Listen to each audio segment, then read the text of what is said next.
আচ্ছা, আজকে আমরা নন ইনভার্টিং অ্যাম্প্লিফায়ার স্টার্ট করতেছি। ওকে, তো নন ইনভার্টিং কথাটার মানে হচ্ছে আমাদের আউটপুট রেজাল্টটা ওন্ট গেট ইনভার্টেড। ঠিক আছে, ওন্ট গেট ইনভার্টেড অর্থাৎ আমি যদি ইনপুটে if input is positive output is also positive. Okay, input যদি আমাদের নেগেটিভ হয় তাহলে আউটপুটও নেগেটিভ হবে। ক্লিয়ার?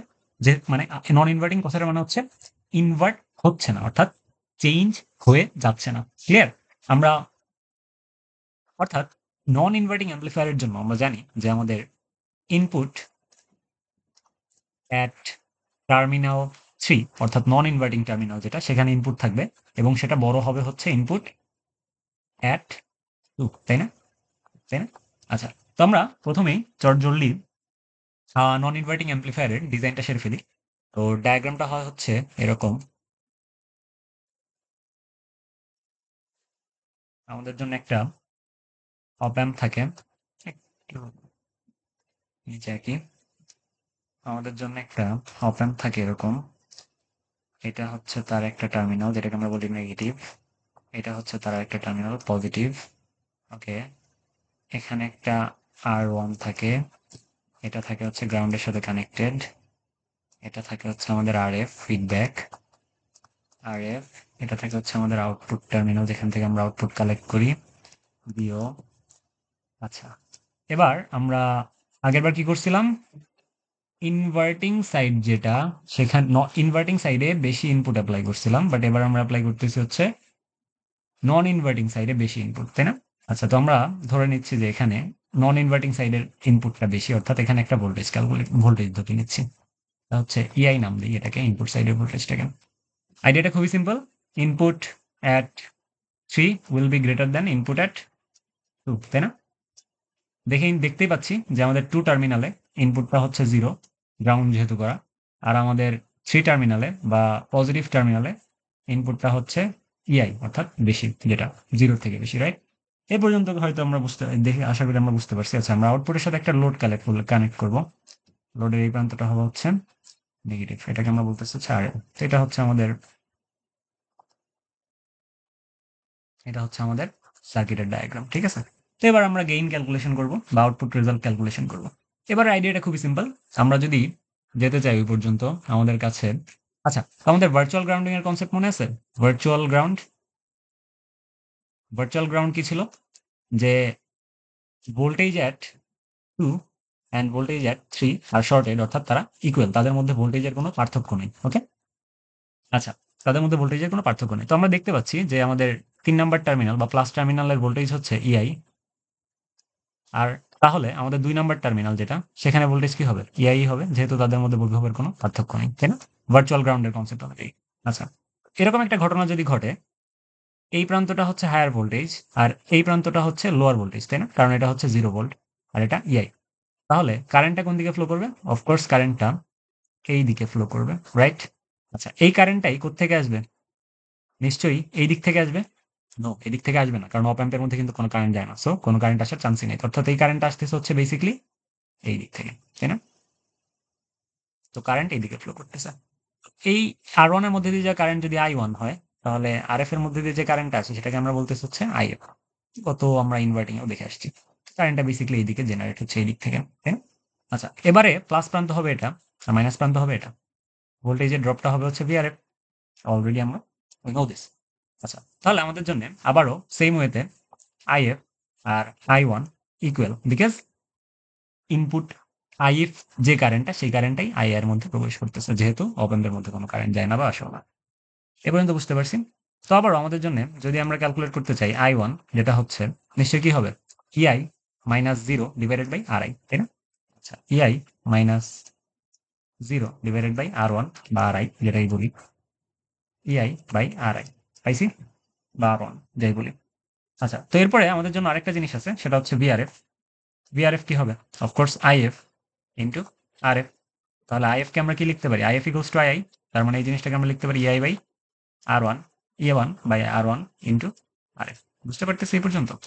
আচ্ছা, আচ্ছা, এরপরে আমরা একটা সিম্পল আউটপুটটা ক্যালকুলেট করব। এই প্রান্তকে বলতেছে হচ্ছে আউটপুট। আমরা একটা কেভিএল ইউজ করতে পারি আউটপুট ক্যালকুলেশনের জন্য। কিভাবে কেভিএল ইউজ করতে পারি? এখান থেকে যদি আমি একটা কেভিএল এই পর্যন্ত এই পথে মারি বা ইউজ করি, তাহলে কিন্তু আউটপুট ইকুয়েশনটা চলে আসে, রাইট? আমরা লিখতে পারি না যে EI plus VRF simple KVL equals to V output লিখতে পারি? সিম্পল কেভিএল আর কিছু না। তো ভি আউটপুট ইকুয়ালস টু কি লেখা যায়? আচ্ছা, ইআই মাইনাস থেকে প্লাসে যাচ্ছি, ভোল্টেজ বাড়তেছে, plus VRF equals to V আউটপুটে এসে পৌঁছাচ্ছি, সো ভি আউটপুট। আচ্ছা, সিম্পল কেভিএল, জাস্ট আর কিছু না। তো ভি আউটপুটে আমরা কি লিখতে পারি? ইআই, ইআই মানে কি? ইআই মানে হচ্ছে, ইআই মানে কি আমাদের জন্য? ওকে, তো এই জিনিসটাকে লিখে হচ্ছে ইআই প্লাস ভিআরএফ। আমাদের জন্য ভিআরএফ কি? ভিআরএফ হচ্ছে আইএফ ইন্টু আরএফ। আচ্ছা, তার মানে ভিআরএফ হচ্ছে আমাদের জন্য EI by R one into RF. আচ্ছা, তো এই জিনিসটাকে আমরা লিখতে পারি হচ্ছে EI divided by R I বা R one into R F লিখতে পারি না? আচ্ছা, এখান থেকে যদি আমি ইআই কমন নিই, ইআই যদি কমন নেই তাহলে কি লেখা যায়? ইআই কমন নেই, কি করতেছি,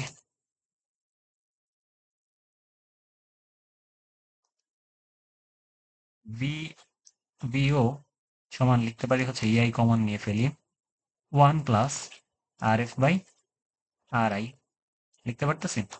আচ্ছা, তো V output equals to 1 plus R F by R I into V input লেখা যায়।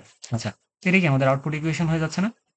হ্যাঁ, আচ্ছা, আউটপুট ইকুয়েশন হয়ে যাচ্ছে। আমরা জানি ভি আউটপুট সমান হচ্ছে এ ইন্টু ভি ইনপুট। তাহলে এই পোর্শনটাকে আমরা কি বলতে পারি? গেইন বলতে পারি না? এই পোর্শনটাকে আমরা বলতে পারি কি? গেইন। তার মানে আমাদের জন্য এবার ইনভার্টিং অ্যাম্পলিফায়ার, নন ইনভার্টিং অ্যাম্পলিফায়ারের জন্য এসিএল সেটা হচ্ছে 1 plus R F by R I, তাই না? তো আমাদের জন্য গেইন হচ্ছে 1 plus R F by R I. বুঝতে পারছি? এবার কিন্তু আউটপুট ইনভার্ট হয়ে যাচ্ছে না, তাই না? আচ্ছা, এখন যদি আমরা লোড কারেন্টের দিকে একটা ইকুয়েশন নিয়ে আসি। আচ্ছা, আউটপুট কারেন্ট এইদিকে হবে। এবারে এই প্রান্তের ভোল্টেজ কিন্তু পজিটিভ, যেহেতু ইনভার্ট হচ্ছে না। এই প্রান্তের ভোল্টেজ পজিটিভ, তাহলে এটা হায়ার ভোল্টেজ, এটা লোয়ার ভোল্টেজ। তাহলে আইএল কোন দিক দিয়ে ফ্লো করবে? আইএল কিন্তু এই দিক দিয়ে ফ্লো করবে, রাইট? তো আমরা যদি আউটপুট কারেন্টের ইকুয়েশন লিখি, IO equals to IF plus IL, KCL, just আর কিছু না। তো আমাদের ইকুয়েশনগুলো কি ছিল? গেইনের value 1 plus R F by R I, IL এর ভ্যালু পাইছি VO equals to what? 1 plus R F by R I. এবার কিন্তু ইনভার্ট হচ্ছে না, এই জিনিসটা আমাদের লক্ষ্য রাখতে হবে। এই জন্য আমাদের কি বলেন, নেগেটিভ সাইনটা আসতেছে না, তাই না? আচ্ছা, তো এই পর্যন্ত হচ্ছে আমাদের ইকুয়েশন। আমরা একটা প্রবলেম সলভ করতে পারি। প্রবলেমটা হচ্ছে এরকম যে, প্রবলেমটা যদি সলভ করতে চাই, সেটা হচ্ছে এক্সাম্পল যদি দিই, এক্সাম্পল কিরকম হবে? এরকম একটা সার্কিট দেয়া আছে আমাকে 10K, এখান থেকে দেয়া আছে হচ্ছে 40K, এইখান থেকে হচ্ছে আমাদের অপ amp, minus terminal plus terminal, এখানে একটা ভোল্টেজ আছে 4 ভোল্টের, গ্রাউন্ড এটা অফ কোর্স, এটা হচ্ছে এরকম গ্রাউন্ড অফ কোর্স, এটা হচ্ছে আমাদের ভিও 6 টার্মিনাল, যেটা আরএল কে দেয়া আছে না, আরএল দেয়া নেই এটাতে আমাকে। আচ্ছা, তো যাই হোক, এটা হচ্ছে আমাদের সার্কিট ডায়াগ্রাম দিয়ে দিছে আমাকে কোয়েশ্চেনে। এসিএল ক্যালকুলেট করতে বলা হচ্ছে বা গেইন ক্যালকুলেট করতে বলা হচ্ছে। 2 নম্বরে বলা হচ্ছে ভিও ভার্সেস টি, কার বা ক। 3 নম্বরে বলা হচ্ছে ভিও ভার্সেস ইআই, কার বাক্য বা ইনপুট ভার্সেস আউটপুটের কার বাক্য। ঠিক আছে, তো আমরা প্রশ্নটা সলভ করি। সলিউশন যদি করতে যাই তাহলে এসিএল, তাই না? এসিএল, এসিএল কিভাবে করবো? আমরা জানি নন ইনভার্টিং অ্যাম্পলিফায়ারের জন্য এসিএল বা গেইন যেটা, সেটা হচ্ছে 1 plus R F by R I, right? দেখে আসছি অলরেডি। এসিএল সেটা হবে হচ্ছে গেইন সমান gain equals to 1 plus R F by R I, right? বা আর ওয়ান। দেখি আমাদের জন্য আর এফ এর ভ্যালু কত আর আর আই এর ভ্যালু কত। আমরা জানি এটা হচ্ছে ফিডব্যাক রেজিস্ট্যান্স, তার মানে এটা হচ্ছে আর এফ, এটা হচ্ছে আর ওয়ান। ফিগারগুলোর সাথে পরিচিত হতে হবে, ঠিক আছে? আর এফ কোনটা আর আই কোনটা এখন আর বলার প্রয়োজন রাখে না, আই গেস। ঠিক আছে, 1 প্লাস আর এফ কত ছিল? 40K, আর আর আই কত ছিল বা 10K, গেইনটা হয়ে যাচ্ছে 5, তার মানে 5 গুণ বৃদ্ধি পাবে। পজিটিভ সাইন, অর্থাৎ নন ইনভার্টিং অ্যাম্পলিফায়ার, তাই না? এটা ছিল আমাদের 1 নম্বরের সলিউশন। তো 2 নম্বরে আমাদেরকে যে কোয়েশ্চেন বলছে সেটা হচ্ছে ভি আউটপুট ভার্সেস টি এর কার বাক্য। ঠিক আছে, তো ভি আউটপুট ভার্সেস টি, আচ্ছা, এর সাথে আমরা ইনপুটের কার্ভটাও দেখে ফেলি। ভি ইন ভার্সেস টি, এটাও দেখে ফেলি, যেটা কম্পেয়ার করতে পারি যাতে আমরা। ঠিক আছে, আচ্ছা, কার বাঁকার জন্য আমরা নিয়ে নিচ্ছি হচ্ছে একটা এরকম একটা টি থাকবে, এইদিকে থাকবে হচ্ছে ভিও এবং ভিআই। ঠিক আছে, আচ্ছা, তো আমাদের ইনপুটের ভ্যালু কত ছিল একটু দেখে আসি। ইনপুটের ভ্যালু হচ্ছে 4 ভোল্ট। তো আমরা এখান থেকে ধরে নিচ্ছি হচ্ছে এটা হচ্ছে 4 ভোল্ট, যেহেতু গেইনটা 20 তার মানে অনেক দূরে হবে। গেইন হচ্ছে এখানে হচ্ছে আউটপুট কত ছিল আমাদের জন্য? আউটপুটই তো ক্যালকুলেট করিনি। আচ্ছা, বি আউটপুট কত হবে? বি আউটপুট হচ্ছে 1 plus R F by R I into V input, তাই না? এটাই তো হচ্ছে আমাদের আউটপুটের ইকুয়েশন, রাইট? দেখে আসছি মাত্রই, এই যে ঠিক এই ইকুয়েশনটা, আর কিচ্ছু না, নন ইনভার্টিং অ্যাম্প্লিফায়ারের জন্য। আচ্ছা, এটা যে নন ইনভার্টিং অ্যাম্প্লিফায়ার আমরা বুঝলাম কি হবে? এই যে আমাদের পজিটিভ টার্মিনাল, সেখানে ভোল্টেজ অ্যাপ্লাই করা, মানে কনফিগারেশনটা দেখে, তাই না? আচ্ছা, আউটপুটটা কত হবে? 1 plus R F by R I এর ভ্যালু হচ্ছে 5, বিআই হচ্ছে 4, তার মানে আউটপুট হচ্ছে 20 ভোল্ট। ঠিক আছে? তো 20 ভোল্ট যেহেতু রাখতে হবে, তার মানে 20 ভোল্ট পর্যন্ত নিতে হবে। আর এদিকে হচ্ছে -20, এখানে হচ্ছে -10। ইনপুটের কার্ভটা কেমন হবে? 4 ভোল্টের একটা সাইনোসয়েড দিছে না আমাকে ইনপুটে, অফকোর্স এরকম একটা কার্ভ হবে। এবার বলি আউটপুটের কার্ভ কেমন হবে। আউটপুটের কার্ভটা কিন্তু ইন্টারেস্টিং। আউটপুটের কার্ভটা হয়ে যাবে কি, ইনপুট যখন 0, আউটপুট কিন্তু 0। ইনপুট যখন, এটা খুবই সিম্পল, আশা করি এখন এত কিছু আর বলার প্রয়োজন নেই। ইনপুট যখন 2, আউটপুট কিন্তু 5 গুণ বাড়বে, যেহেতু গেইন 5, 10, আউটপুট হচ্ছে 10। ইনপুট যখন 4, তখন কিন্তু 5 গুণ বাড়বে, কত হবে? 20, তাই না? আবার ইনপুট যখন -2, তখন আউটপুট কিন্তু -10, যেহেতু 5 গুণ বাড়বে। ইনপুট যখন -4, আউটপুট কিন্তু -20। এগুলো আশা করি বুঝতে পারতেছেন। আচ্ছা, তো এখান থেকে আমরা স্টার্ট করবো। আউটপুটের কার্ভটা কি এরকম হবে না? ঠিক এরকম হবে, তাই না?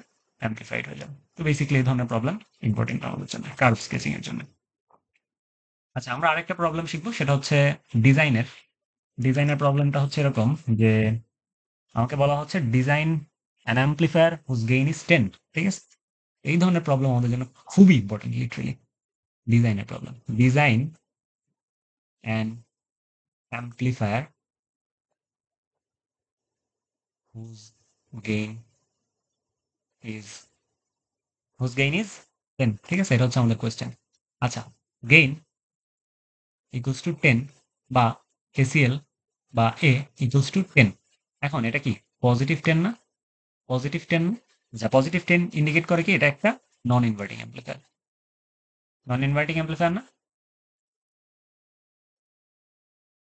নন ইনভার্টিং অ্যাম্প্লিফায়ার। আচ্ছা, নন ইনভার্টিং অ্যাম্প্লিফায়ার কথাটা মানে হচ্ছে আমাদের সেই কনফিগারেশনে ফিরে যেতে হবে, সার্কিট ডায়াগ্রাম আঁকতে হবে, যেহেতু ডিজাইন করতে বলছে। সার্কিট ডায়াগ্রামটা হবে কিরকম? নন ইনভার্টিং এর কনফিগারেশন।